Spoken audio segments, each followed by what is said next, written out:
میں نے کچھ ایسی چیزیں ذکر کی تھیں جس سے نماز فاسد ہو جاتی ہے۔ فاسد کا مطلب ہوتا ہے خراب ہو جاتی ہے،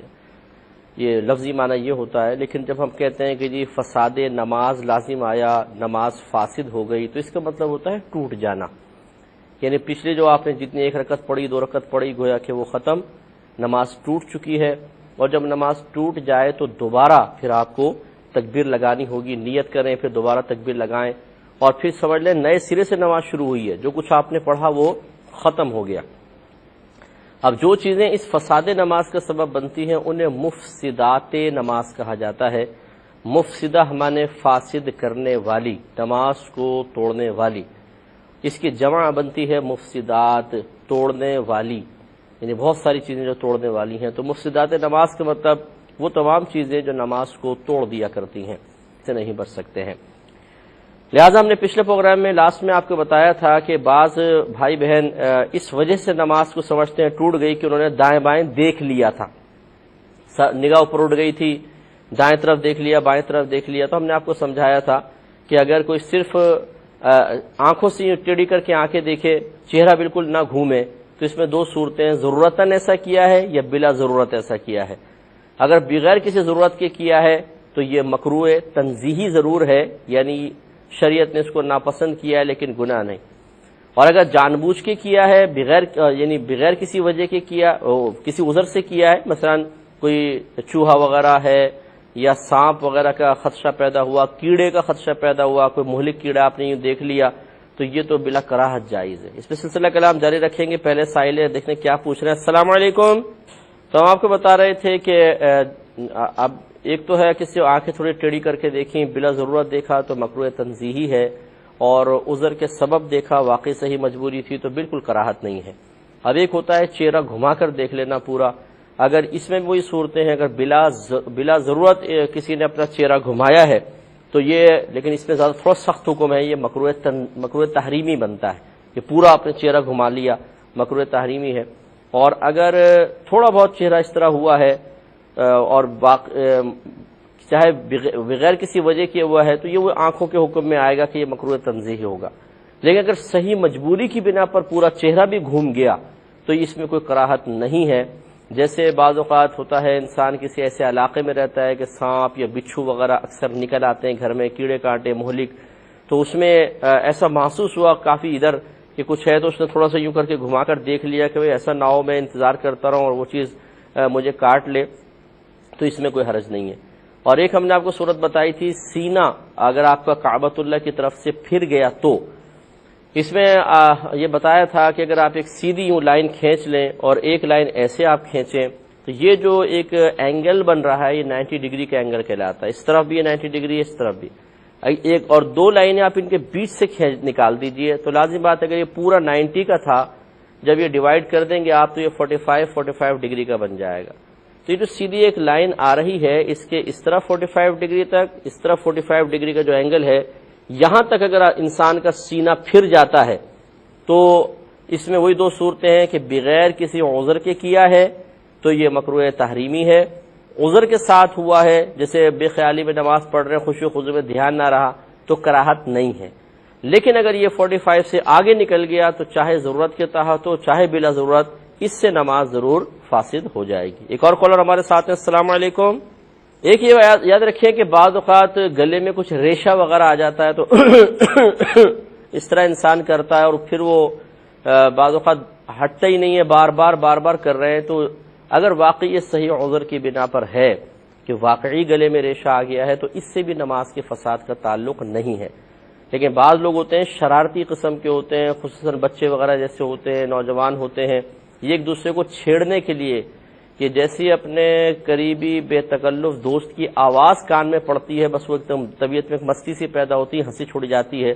تو دوسرا اپنی موجودگی کا احساس دلانے کے لیے حالت نماز میں بعض اوقات اس طرح کرتا ہے تو دوسرے کی ہنسی چھوڑ جاتی ہے۔ تو اس طریقے سے اگر اس میں الفاظ نہیں بنے، صرف آپ نے ایک مستی کا مذاق کا ارادہ کیا ہے، تو تب بھی یہ حرام فعل ہے، کیونکہ اس سے نماز ٹوٹے گی تو نہیں، لیکن بہرحال گنہگار ہوں گے، کیونکہ حالت نماز میں اللہ تبارک و تعالیٰ کی طرف کامل توجہ چاہیے تھی، اور یہ فعل کامل توجہ نہ ہونے کے اوپر نشاندہی کر رہا ہے، اس پر دال ہے۔ دوسری بات یہ کہ نماز میں اللہ تعالیٰ کی طرف سے توجہ ہٹانا یہ شیطان کا کام ہے۔ نبی کریم صلی اللہ علیہ وسلم نے ارشاد فرمایا کہ اللہ تعالیٰ نے خاص شیطان پیدا کیا ہے جو نماز میں وسوسے ڈالنے کے لیے مقرر ہے، گویا کہ وہ ہمیں اس طرح آزمائش میں مبتلا کرتا ہے، اب ہمیں اس سے لڑنا ہے، اس کے وسوسوں کو ٹالنا ہے۔ تو جہاں اس طرح کے انسان موجود ہوں تو خود سوچئے کہ وہاں شیطان کا کام کس قدر آسان ہو جائے گا۔ لیکن بہرحال اس طرح اگر الفاظ نہیں بنے ہیں تو نماز ٹوٹے گی نہیں، گناہگار ہوں گے، اور اگر الفاظ بن گئے جیسے اوہ اس طرح کسی کوئی الفاظ بن گئے، مذاق مستی میں کر رہے ہیں، تو اس سے پھر نماز بھی فاسد ہو سکتی ہے۔ فقہاء اسلام نے ایک مسئلہ لکھا ہے کہ اگر کسی نے ایک رکن میں 3 بار اپنا ہاتھ اٹھا لیا تو اس کی نماز فاسد ہو جائے گی۔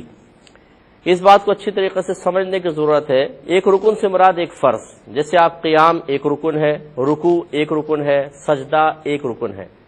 مسئلہ یہ ہے کہ اگر آپ نے مثال کے طور پہ قیام میں اپنی جگہ سے ہاتھ اٹھا لیا، اس طرح کھجایا 1، یہ 2 اور یہ 3، تو فقہا کے حکم کے مطابق جب یہ تیسری مرتبہ آپ کا ہاتھ اٹھے گا تو نماز آپ کی فاسد ہو جائے گی۔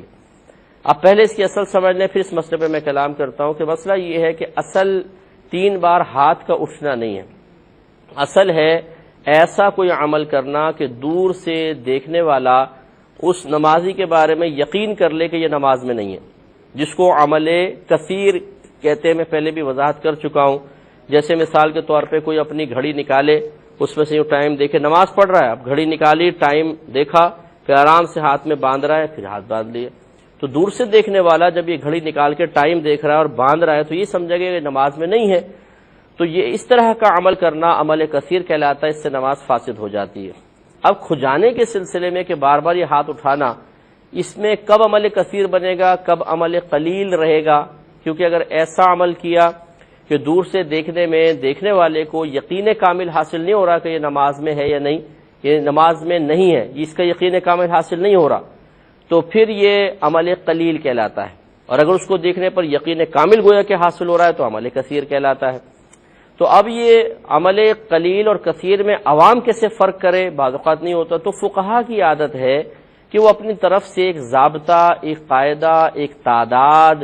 کچھ نہ کچھ ایسی چیز مقرر کر دیتے ہیں کہ جس میں لوگوں کو از خود پھر سوچنے کی ضرورت نہیں رہتی، بلکہ وہ اسی کو معیار بنا کر اور اس کے مطابق عمل کر لیں تو کافی ہے۔ اس پہ میں کلام کروں گا، لیکن کالر منتظر ہیں۔ السلام علیکم۔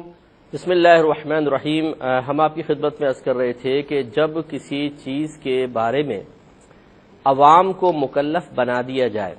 اندازہ کرنے کے سلسلے میں، اور غالب گمان یہ ہو کہ یہ صحیح اندازہ نہیں کر پائیں گے، تذبذب کے عالم میں مبتلا ہو جائیں گے، پریشان ہو جائیں گے، تو پھر فقہا یہ کام کرتے ہیں کہ وہ اپنی طرف سے اندازہ کر کے کوئی مقدار یا کوئی ایسی تعداد ذکر کر دیتے ہیں کہ جس سے عوام کو پھر یہ سوچنے سمجھنے اور از خود کسی فیصلے تک پہنچنے کی ضرورت نہیں رہتی ہے، اور اس طریقے سے وہ ایک معیار شرعی بن جاتا ہے۔ کیونکہ جیسے ہم نے آپ کو بتایا کہ اللہ تعالیٰ نے ارشاد فرمایا فَاسْأَلُوا أَهْلَ الذِّكْرِ إِن كُنتُمْ لَا تَعْلَمُونَ، اگر تم نہیں جانتے تو اہل علم سے سوال کرو۔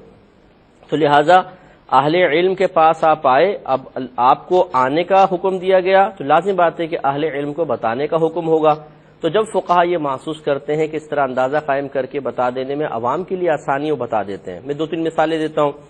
نبی کریم صلی اللہ علیہ وسلم نے 3 دن کی مسافت پر نماز کے، یعنی 3 دن کی مسافت اگر آپ کو طے کرنی ہے، اتنا لمبا سفر کرنا ہے، تو نماز قصر کرنے کا حکم ارشاد فرمایا۔ اب 3 دن کی مسافت، 3 دن تک آپ چلتے رہیں تو پھر کہیں جا کر یعنی گھر سے نکلیں اور 3 دن تک دور جانے کا ارادہ ہو تو نماز قصر شروع ہوگی۔ اب 3 دن کا اندازہ پہلے دور میں دیکھیں اونٹوں پہ سفر ہوتا تھا، خچروں پر، گدھوں پر، پیدل۔ پہاڑی علاقے بھی ہوتے تھے، سمندری علاقے بھی ہوتے تھے، بری علاقے بھی ہوتے تھے،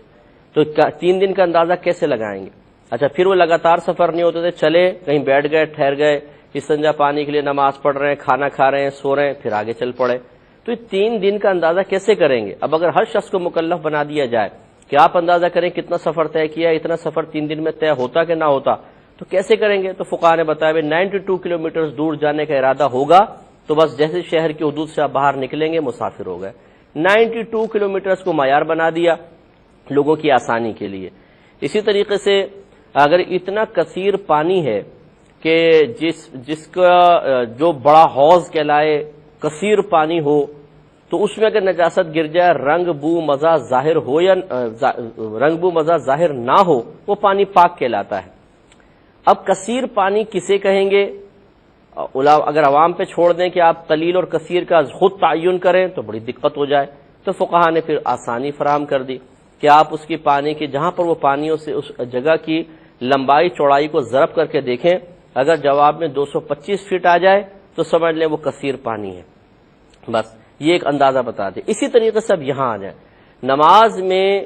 اس طرح ہاتھ اٹھانا کہ دور سے دیکھنے میں وہ ایسا لگے کہ نماز میں نہیں ہے اور اس کو عمل کثیر قرار دیا جائے اور اس کی وجہ سے نماز فاسد ہوتی ہے، اگر یہ فیصلہ عوام پہ چھوڑ دیا جاتا تو کافی مشکل پیش آتی، کوئی شخص پریشان ہو جاتا، پتہ نہیں عمل اس میں داخل ہے یا نہیں ہے۔ تو فقہا نے پھر آسانی کے لیے ایک معیار بتا دیا کہ ایک رکن میں اگر 3 دفعہ آپ کا ہاتھ اٹھ گیا تو آپ کی نماز ٹوٹ جائے گی،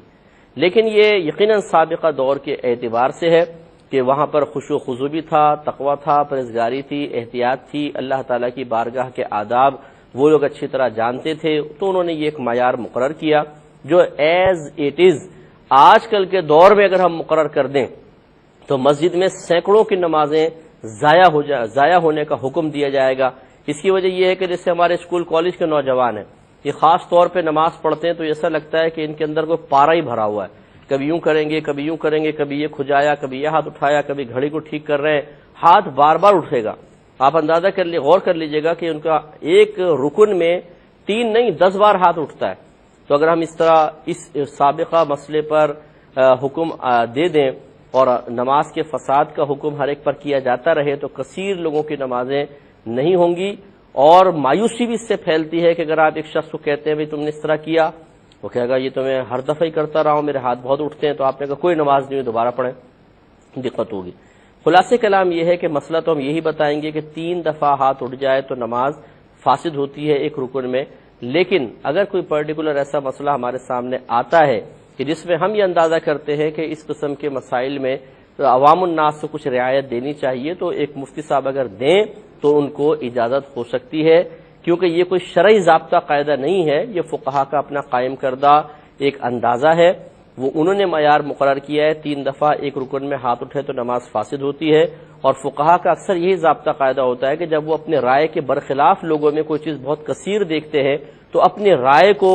تھوڑا سا واپس لیتے ہیں کہ ایسا نہ ہو ہماری ذاتی رائے سے کسی کی نماز کی بربادی کا سامان ہو رہا ہو اور ہماری ذاتی رائے کی وجہ سے کوئی شخص گناہگار بلکہ کثیر لوگ گناہگار ان کا گناہگار ہونا لازم ہو رہا ہو تو اپنی رائے کو واپس لیتے ہیں۔ خلاصہ کلام یہ ہے کہ 3 دفعہ ایک رکن میں ہاتھ اٹھنے کے سلسلے میں کوئی نتیجہ مرتب کرنے سے پہلے آپ کو مستند مفتیان کرام کے بارے میں ان سے رجوع کرنا ہوگا۔ اب میں اتنی لمبی بات کیوں کر رہا ہوں، بس میں آخری بات عرض کر کے پھر اپنا بیان جوابات شروع کرتے ہیں۔ ایک حافظ قرآن نماز پڑھا رہے ہیں، تراویح مثال کے طور پہ پہلے 1.25 سپارہ تقریباً پڑھتے ہیں مطلب شروع میں، اب مثال کے طور پر سورہ بقرہ پڑھ رہے تھے، انہوں نے شروع میں ہاتھ اٹھایا، یہ کھجایا، ایک دفعہ ہاتھ اٹھ گیا، پھر وہ تقریباً 5 منٹ تک قرات کرتے رہے، پھر یہ ہاتھ اٹھایا، تھوڑا سا کھجا لیا، ہلکا سا کھجایا، 2 دفعہ ہاتھ اٹھ گئے، پھر 10 منٹ بعد انہوں نے پھر اس طرح اٹھا کے اس طرح تھوڑا سا کھجا لیا، 3 دفعہ ہاتھ اٹھ گیا۔ اب ایک شخص پیچھے نماز پڑھ رہا تھا، اس نے کہا جی نماز فاسد ہو گئی کیونکہ ایک رکن میں 3 دفعہ ہاتھ اٹھ گیا۔